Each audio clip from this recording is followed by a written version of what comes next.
We live in a time of global transformation. The Energy Futures podcast explores how we can accelerate the expansion of clean energy technologies and reduce our reliance on fossil fuels. From heating and cooling our homes to moving around our planet and beyond, we bring together researchers, scientists, business leaders, and communicators to exchange knowledge and try to answer one important question. How can we create a sustainable energy future for all? This podcast is produced by Energy Futures Lab of Imperial College London. In February of 2025, the Climate Change Committee released the 7th Carbon Budget, advising government on new pathways to decarbonising the UK by 2050. Today, we're joined by Dr. Nadine Moustafa, a research associate at Imperial College, specialising in carbon management and decarbonisation technologies, and by Dr. Aidan Rhodes, a research fellow at Imperial College and Energy Policy Briefing Paper Fellow at Energy Futures Lab. They will be discussing the key strategies in the budget and how likely we are to achieve them, carbon removal and carbon capture technologies, the jobs and skills needed to achieve a large-scale transition, and challenges for government, industry, and public. Hello everyone, welcome to this episode in our Energy Futures podcast. I'm Nadine and I'm a researcher at Imperial College London. I'm based both in the Chemical Engineering Department and the Centre for Environmental Policy. And today I'm joined by Dr. Aidan Rhodes, and I'll let Aidan introduce himself if that's okay. Thanks, Nadine. I'm Aidan Rhodes. I'm a research fellow at Imperial College. I'm based currently in the Energy Futures Lab or School of Sustainability as we're having a change through, and I work on energy policy and specifically our Energy Policy Briefing Paper series. Thanks for that. It's nice to have you here. And as I mentioned, we'll be talking about the carbon budget.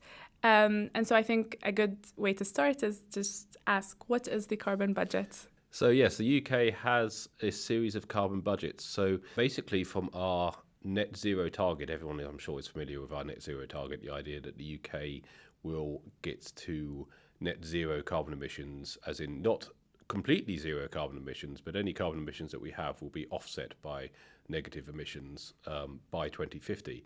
And in order to get there, we need a plan.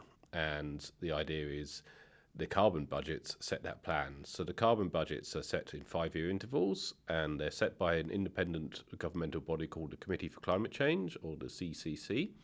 And they basically use a lot of research, a lot of advanced modelling techniques to work out how the UK economy, how the UK society can reduce its carbon budgets on a sort of glide path. So we don't just go from 100 to net zero, we go down in a sort of glide path, and these budgets are basically meant to set where we're meant to be at the end of those 5-year periods and what the government needs to do in order to get there.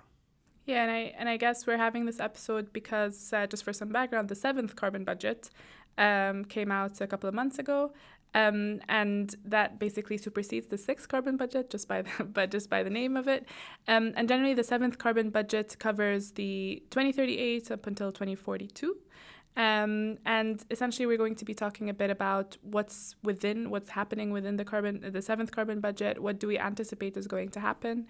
And I'd just like to begin by saying we've probably done the easy part. So the 6th carbon budget, we've kind of decreased our emissions just relatively easily by, for example, decommissioning all of our coal plants. And then for the 7th carbon budget now, it goes into a lot more detail, and we'll discuss that a bit. But what have you seen based on the 7th carbon budget? What kind of key strategies would you kind of point out? So yes, I mean, as you said, we've done a lot of the easy stuff already. So what we're doing in the UK first is decarbonising our electricity system, and that's a nice easy. I say easy. I mean, it's very big. It's very hard, but it's often centralized and away from people's everyday lives in a lot of ways. So what we're doing is we're basically replacing fossil generation slowly with renewable generation, new nuclear, battery storage, other new technologies in order to get that way. And the idea is that by 2030, we should be mostly, if not fully, have a net zero power system. So we will have a net zero electricity system. And then we need to think about how we move other sectors which are currently using fossil fuels, such as heating, such as transport, into that net zero electricity system. So we decarbonise the rest of the economy. And these sectors are a lot closer to people's daily lives. People have gas boilers in their homes. People drive their cars. And so they will need to have, instead of a gas boiler, some sort of low carbon heating system. Instead of a fossil fuel internal combustion engine car, they will need to have an electric vehicle. And the seventh carbon budget basically goes into a fair amount of detail in how we are progressing along those ways and what we will need to do, what technologies need to be rolled out, and what other measures need to be thought about. Yeah, and I mean, I'll dig deeper into that in a second, but I think I just wanted to highlight that it's quite important that, you know, it's being more granular now, because I mean, if we look at the IPCC, which is the Intergovernmental Panel on Climate Change, you can probably, like the database, you can probably find more than 1,000 pathways to reach net zero. And obviously this is a very, very much a top to bottom approach to getting to net zero. And what I'm realizing recently is that, okay, we've done all of these, you know, big models. We've seen that there's a lot of different pathways to reach to net zero. It really depends on what policies do you have and what resources do you have. And like, it needs to be a lot more, you know, specific to exactly how you are going to reach net zero, and we need to start looking into this bottom to top approach. And that's the nice thing about the carbon budget, because it goes a lot more granular, right? Like it's saying that, you know, we've done quite a bit now, and even though the next you know, carbon emissions that we need to remove is by amount is smaller than the first bit we've done. It's the hard part, right? We've done as you said, the relatively easy part, and now we kind of need to do those harder to abate industries and look into them. And I think I'll start with heating, just because you've talked about this, and essentially maybe you could elaborate more on that, and probably elaborate more on how would it affect households. Yeah, so heating is going to be one of the big, I think, both. This is going to be the thing that a lot of people are going to talk about. I say controversies, probably not. I think challenges, Basically, at the moment, the vast majority of UK homes are heated with a gas boiler. Often nowadays with a pretty modern condensing combi boiler or systems boiler, but a condensing boiler. Condensing boilers are, at the moment, they're pretty good. They're about 90% efficient if you run them correctly, because they can take some of the waste heat from the gas flume and the fuel. The exhaust of the boiler, and use that to heat water as well. So they tend to be pretty efficient, and they're quite small. They're well understood. They're unobtrusive, and as consumer technologies go, they're actually not too bad. So we need to replace these. So we need to replace these with heat pumps. Heat pumps come in air and ground source varieties, but the vast majority of people will be using air source heat pumps. So that involves a air conditioning style unit on the outside of your building, as well as something inside in order to distribute the heat. Air source heat pumps tend to be a lot more efficient than gas boilers. When I say that gas boilers are 95% efficient at most, 90 to 95% efficient, that means for every unit of gas you get in, you get 0.95 units of heat out, right? With a heat pump, because they are almost a conveyor belt bringing in heat from the outside to the inside of the home, you can, for each unit of electricity used to power that heat pump, you can get 3 to 4 units of heat back. So they tend to be a lot more efficient. You know, they are 300 to 400% efficient, which is a somewhat crazy number when you think about it. But they do often operate at slightly lower temperatures, so that is improving. Electricity costs are still quite high, so people might not see, compared to gas prices, so people might not see as much of a saving as that might suggest. And they tend to be a lot more expensive and disruptive to install than a gas boiler. Currently, a single engineer can install a gas boiler in less than a day.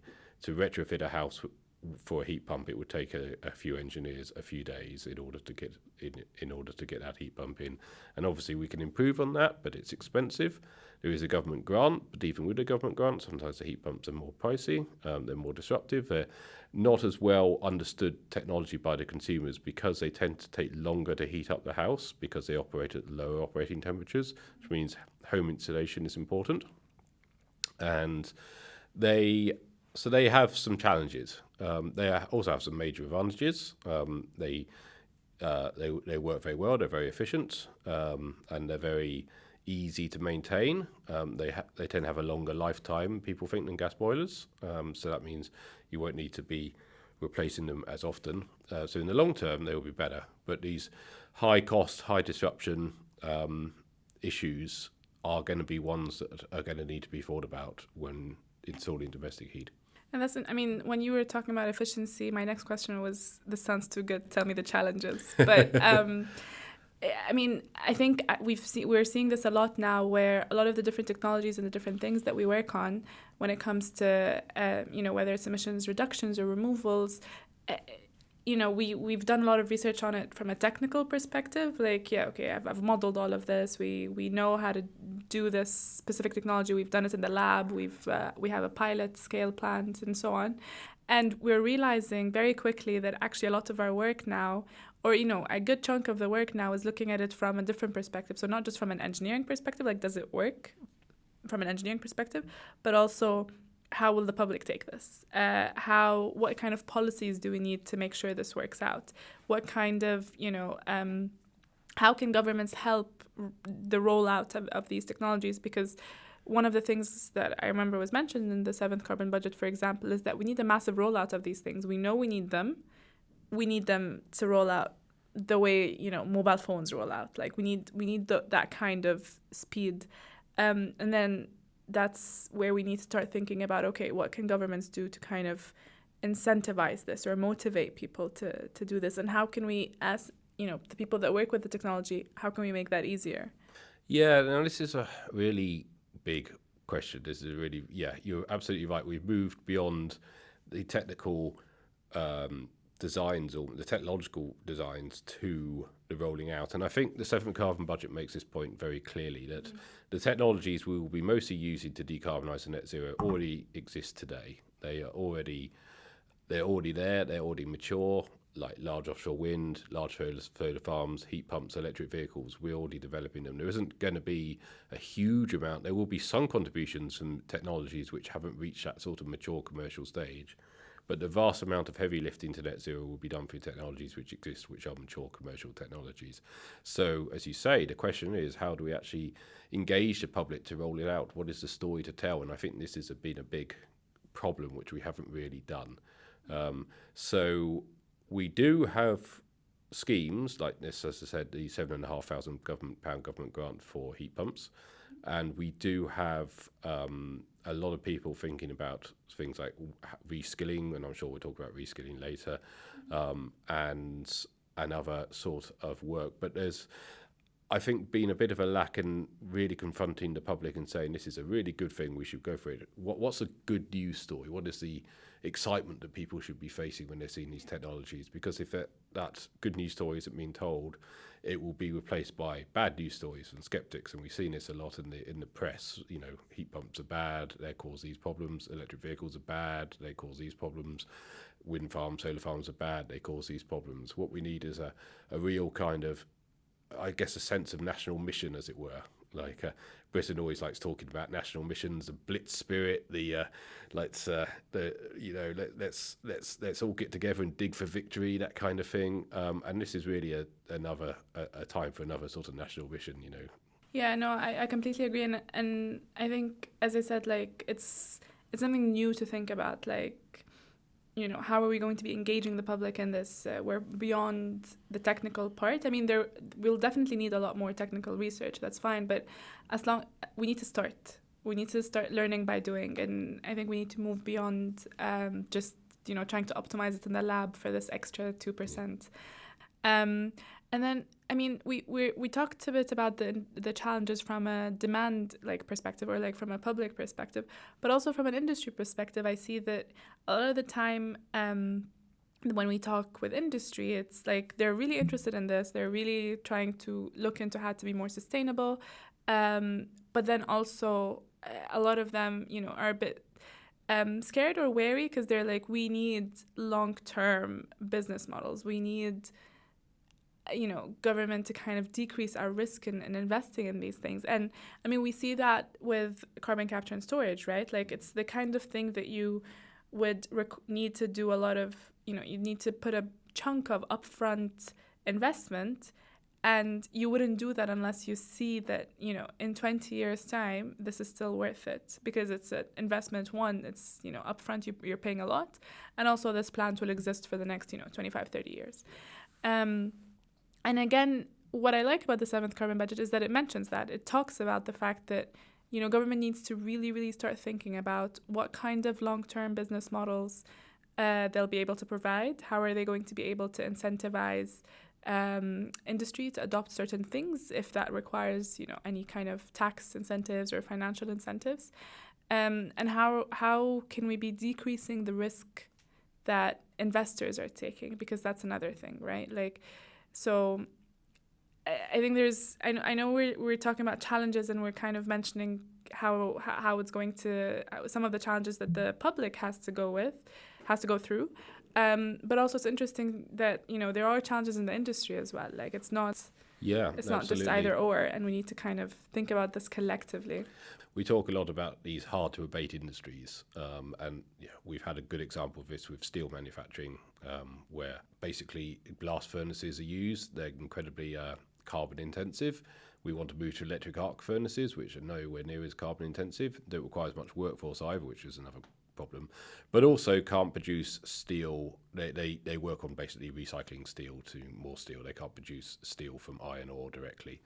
And so there is, and you've seen it, a lot of this, there's everything from cement manufacturing to chemical refineries. A lot of what we do at the moment runs on a fossil fuel based pipeline. We need it to produce high temperatures. High temperature heat pumps are still not really in the there yet stage, as it were. So where are we meant to get these high temperatures for various industrial processes from? Are we going to get them from hydrogen? Are we going to get them from CCS abated fossil fuel plants?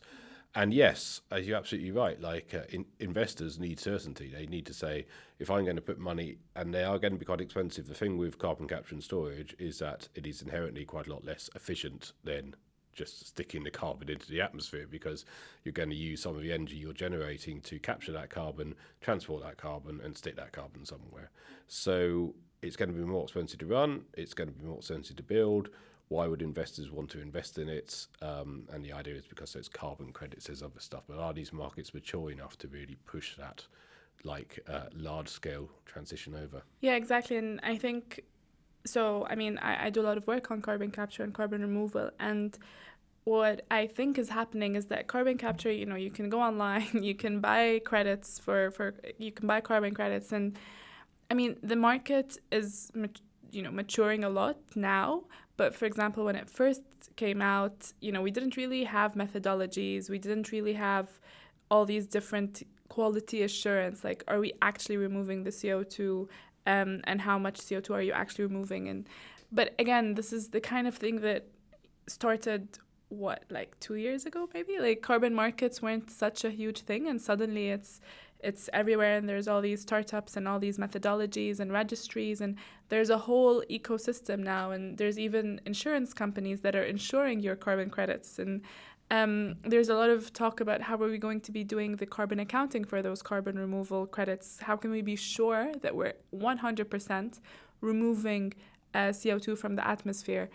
And I mean, I'd like to clarify this because I think I get a lot of questions about this, but there's a difference between carbon avoidance credits, which is what was initially, a lot in the carbon market, versus carbon removal credits. And so carbon avoidance credits is basically you doing something else. And so for example, let's use fossil fuels, for instance. So if you're, instead of using fossil fuels, you're using renewable energy, you've avoided carbon, and so that's your carbon avoided, 1 ton of carbon avoided, and so that's your carbon avoidant credit. And then there was a lot of backlash on that because, you're supposed to be using renewable energy anyway. Like, there's the issue of double counting. So, for instance, a company can be using renewable energy because they have to within the, let's say, emission trading scheme or because of policies, but they're also selling the credits. So there was a lot of backlash about this. There was a lot of like, can we please clarify that we're not double counting this and the company has to do this anyway? And there's a lot of new words about this. So additionality is a word where it explains that, did you have to do this anyway? Because if not, then it doesn't count as a carbon removal credit, right? But I'd like to point out, and I think it goes back a bit to what you were saying about like the different technologies, like will we be using hydrogen? Will we be using CCS? So carbon capture and storage. There isn't a silver bullet, right? So no, absolutely not. I'm a bit like, I'm not saying that carbon avoided credits are bad, but I think we need to be transparent about what we're doing, right? So they're good in certain instances, and we need to kind of explain where they should be used. But then if we need to remove our CO2, like the residual emissions, for example, from hard to abate industries, then we need to be very clear that, these should be done with carbon removal credits and they can't be avoidant credits. And as with anything, and you can see that with the 7th carbon budget, is that, there's a lot of technologies that the budget is using. So they're saying we're going to be using hydrogen, we're going to be using CCS, we're going to be using sustainable fuels, we're going to be using low carbon electricity, renewable energy. I'm pretty sure I missed some, but there's heat pumps, for example, because we just talked about this.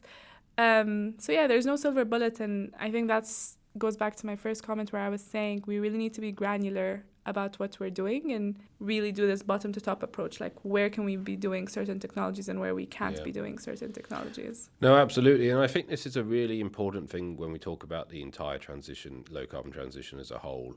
People get hung up on the idea that there's going to be a technology which we will use, which will save us. And, people say, oh no, wind and solar are going to run out. You can't use them in the middle of the night when it's not windy. So therefore we can't use those. We want to use nuclear.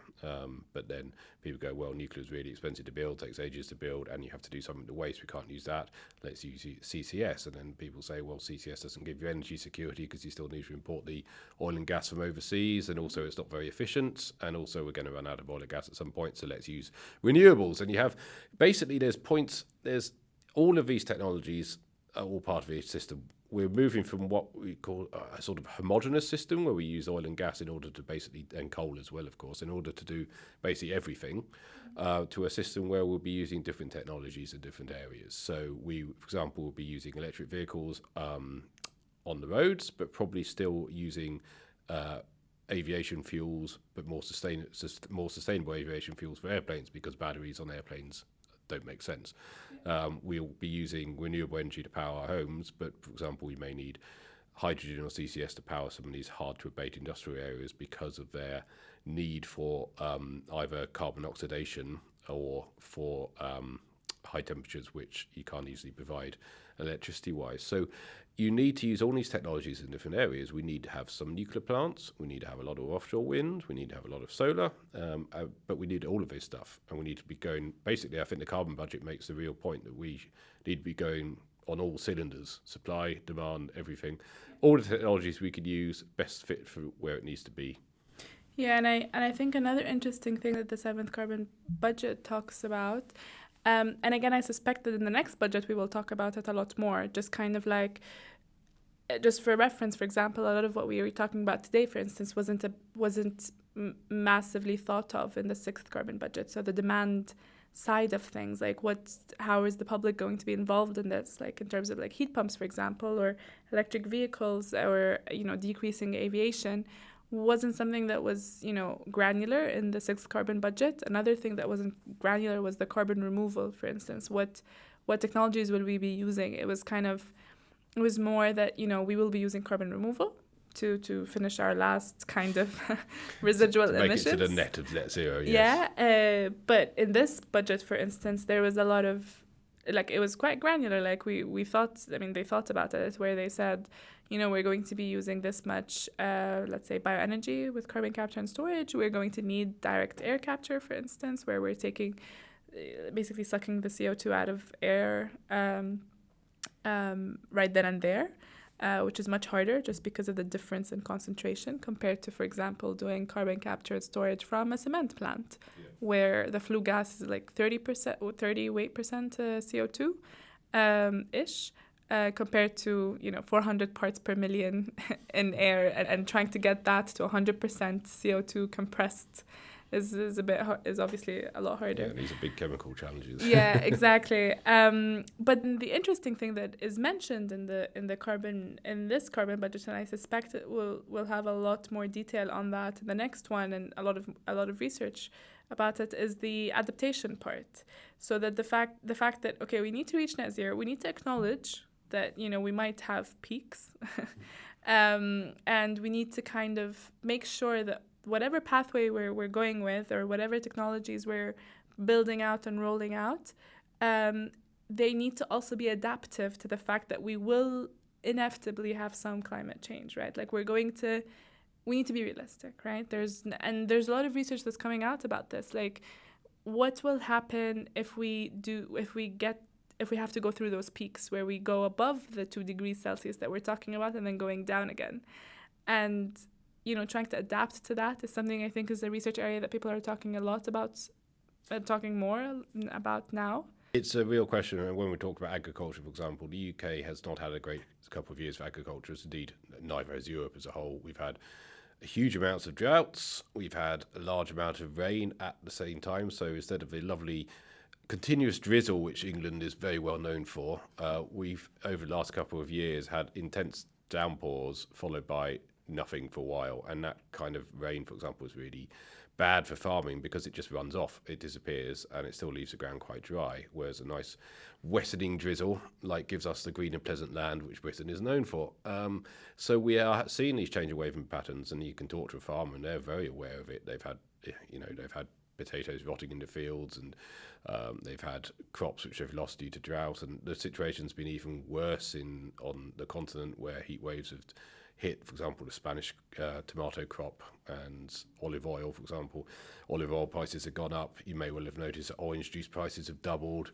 Things like this. So this is all to do with climate change. In the case of orange juice, it's made the change in climate's meant that orange blight can get a much greater foothold on the orange crops than it could before, therefore damaging the trees and the crops. And so we need to think about this. Yes, you're absolutely right. The climate is already changing. It's probably going to change a lot more drastically before things get better. And we need to really start thinking about where we get our food supply from, how we deal with flash floods, how we deal with droughts, how we deal with heat waves, and how to make sure our systems are resilient. So how to make sure our electricity system is resilient to heat waves, to flooding, to storms, which we'll see more of, how to make sure that our transportation communication systems are there and can still function and can be quickly repaired when necessary, how we can ensure food security, and maybe we need to be a bit more realistic about the food which we eat. So maybe we shouldn't be importing chili peppers from halfway across the world, for example, so we can have them in the middle of winter, things like this. Yeah. Or having avocados all year round, for instance. Yes, exactly.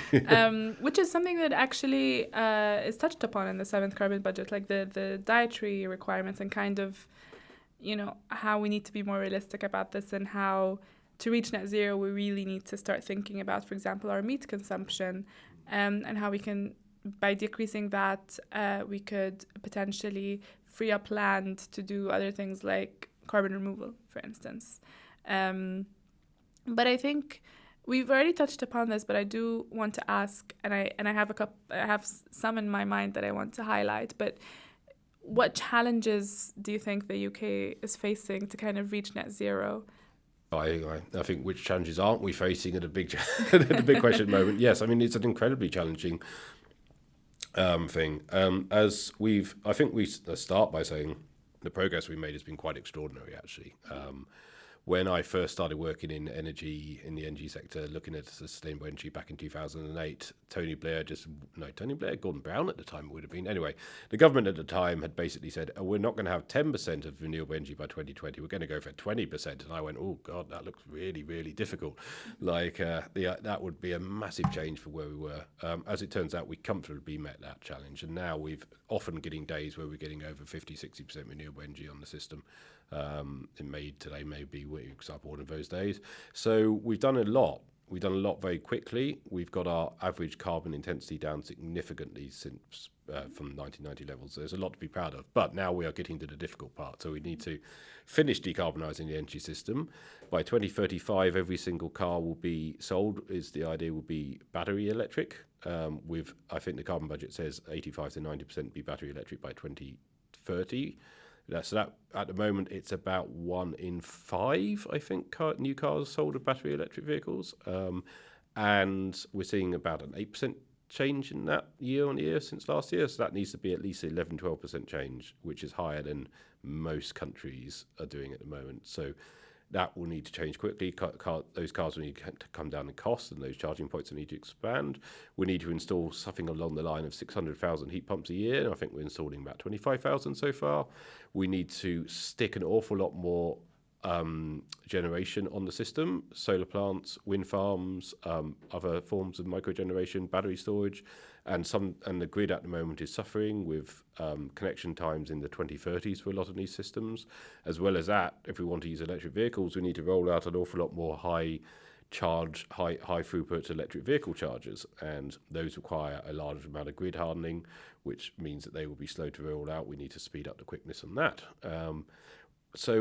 And also looking at some of these hard to decarbonise sectors, hydrogen, CCS. If we're going to use these technologies, we need to be rolling them out now. If we're going to build new nuclear plants beyond Hinkley Point C, we need to start thinking, let's build Sizewell C now, and then let's build a couple more, because the meeting net zero means we need to build these nuclear plants, I believe. So we need to get on with it. So yeah, it's a real step change. It's a real all systems go. It's as close as we've got, I think, in peacetime to a wartime style mission and mandate. We need to, the country needs to be aligned in one direction, and we're already seeing fault lines here. The Reform Party is very anti-net zero. They won a lot of the local elections, and if they ever get into power, we'll see, I think, quite a halt on this.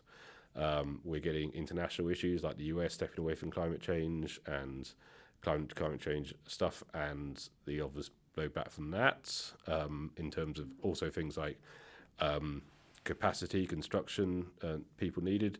So we're seeing political issues as well as I said, supply chain issues and job issues, skills issues. So yeah, there's a huge amount to work through, basically. Yeah, no, I mean, to summarize, I think it's just a lot of this is, we need to start doing this now and kind of accounting for what we need. So as you mentioned, I'll leave the politics out of this just because I don't know how to fix that, but or I don't know how to model that. Yes, but it's a very difficult thing to actually model. Yes, yeah, absolutely. Exactly. But in terms of what I can do is model supply chains and model jobs. And supply chain is a really interesting one. And it's one that I think I talk a lot about and probably do quite a bit of work on it, but not as much as I should probably. But do we have the resources for all these things? And a lot of things that I've been looking at now, I do this thought experiment as okay, if we're going to need this much nuclear power, what do we actually need to get there? And if we need this much, energy storage, what do we need to actually get there? And how does that work? And just getting those thought experiments out to kind of make, industry and policymakers, but as well as the public, just realize the how much we need to get there is quite important, because we're not going to get there, as you mentioned. Some of the numbers you've said, let's say going from 25,000 to 600,000, it's okay, we really need to think about how we're going to be ramping up our supply chain, because we might not need the 600,000 next year, but we will need it, let's say, in 5 years, right? Well, if we don't need it next year, we're going to need 800,000 in 5 years. Exactly. So the problem compounds, I guess. Exactly. And I mean, if we don't start thinking about how we're going to be supplying those 600,000 or like those thousands of numbers of different technologies, we're going to be stuck. And so I think thinking about the supply chain from a materials perspective, but also, as you mentioned, the jobs perspective. I know we've submitted recently like a parliamentary evidence on this, but making a plan about this is quite crucial. Like, how many jobs do we need and what kind of skills do we need? Because there's a lot of overlap that people might not realize. But for example, even if, like from the oil and gas industry, that the skills that we will require from that industry is massive. Things like transporting, gases and liquids, for instance, we're going to need that, right? Like the oil and gas industry knows how to do that. So maybe not for exactly the same fluids that we're looking into, but still that expertise is crucial, right? We're not going to start from zero. We're going to start from somewhere. So like transporting the CO2, transporting the hydrogen. Once we do that, storing the CO2 offshore, for example, is one thing that the oil and gas industry obviously will know a lot about. Just the fact that they do a lot of offshore work will be massively helpful, and there's a lot of skills that we can use and retrain and use in our transition. Things like offshore wind, again, the fact that they have those expertise.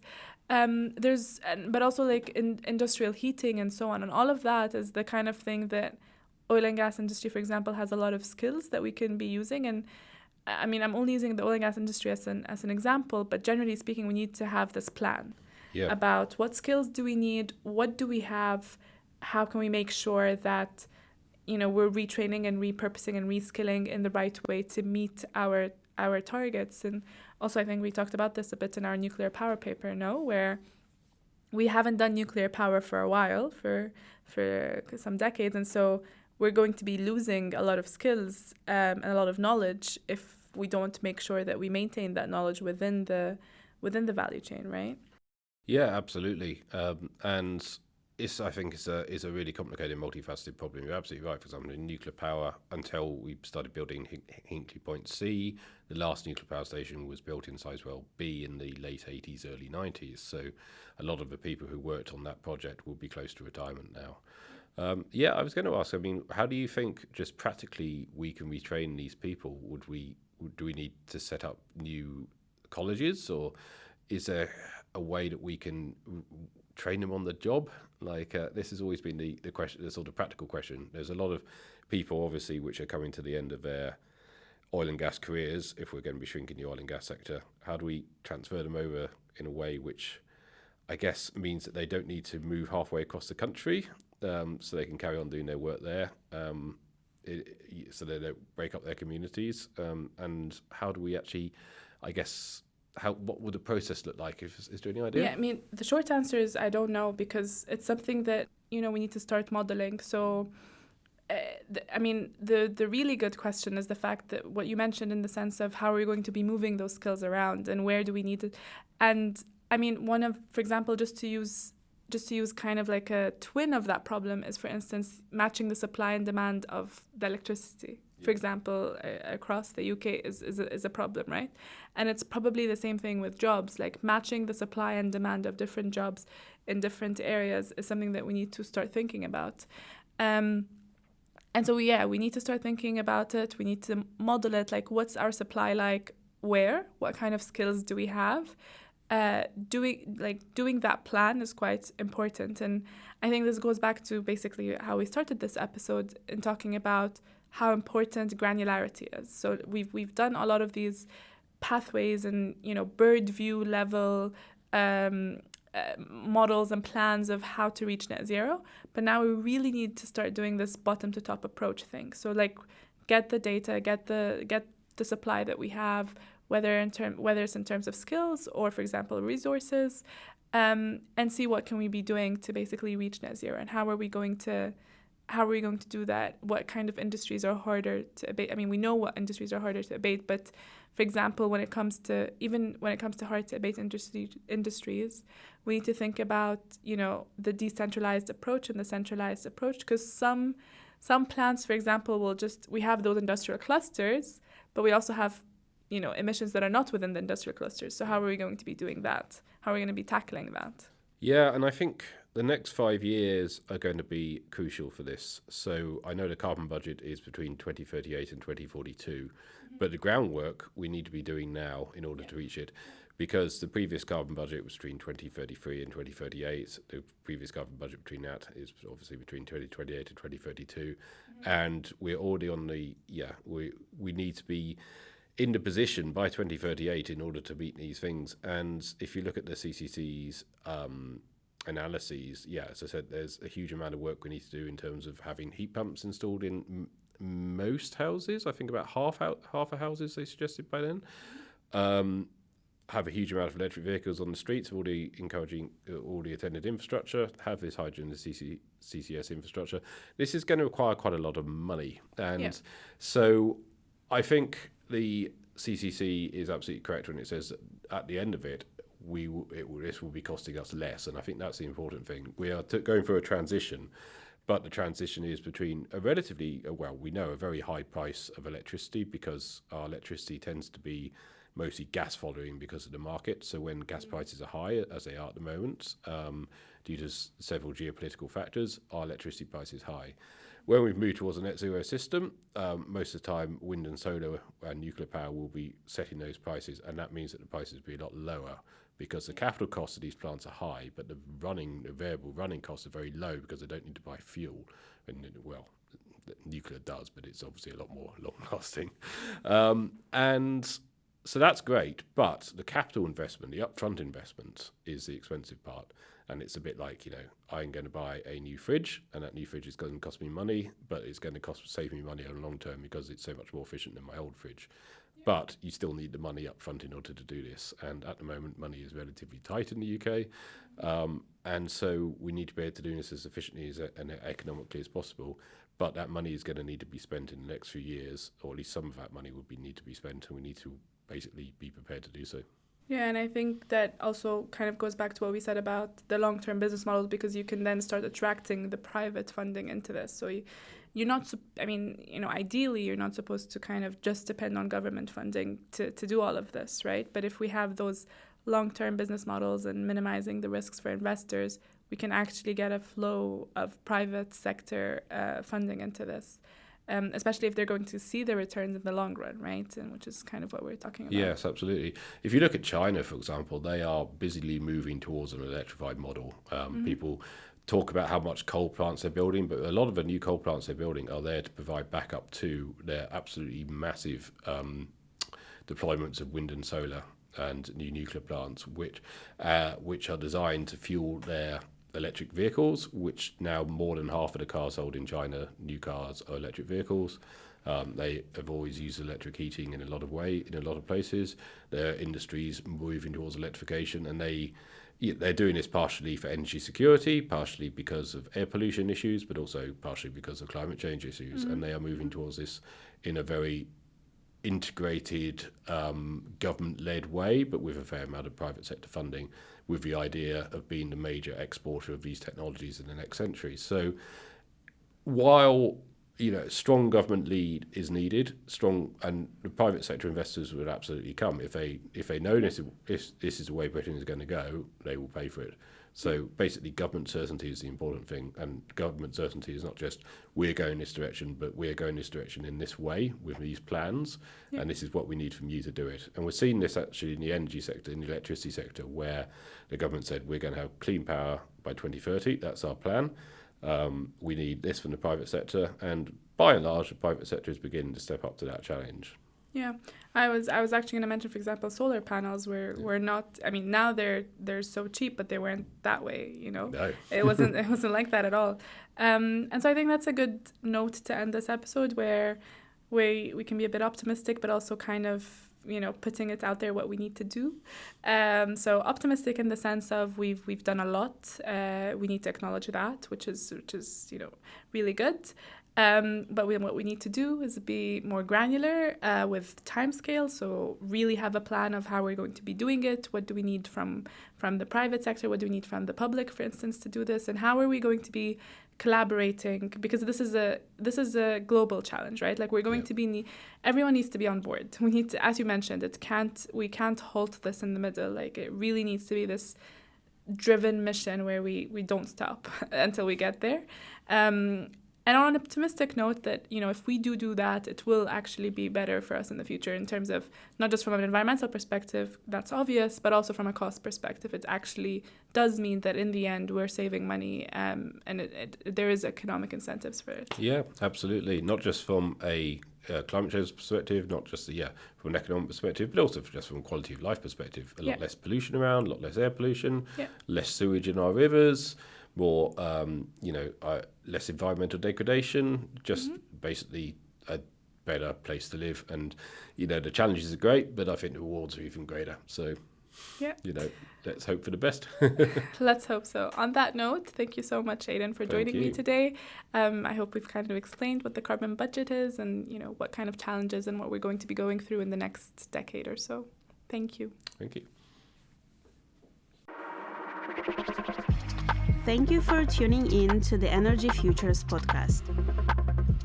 Here at Energy Futures Lab, we are dedicated to addressing global energy challenges through pioneering research, innovation, and advocacy. To learn more about us and the exciting projects we are working on, visit our website and follow us on social media. If you enjoyed this episode, please like and share and subscribe to stay up to date with our latest content. Until next time, stay curious.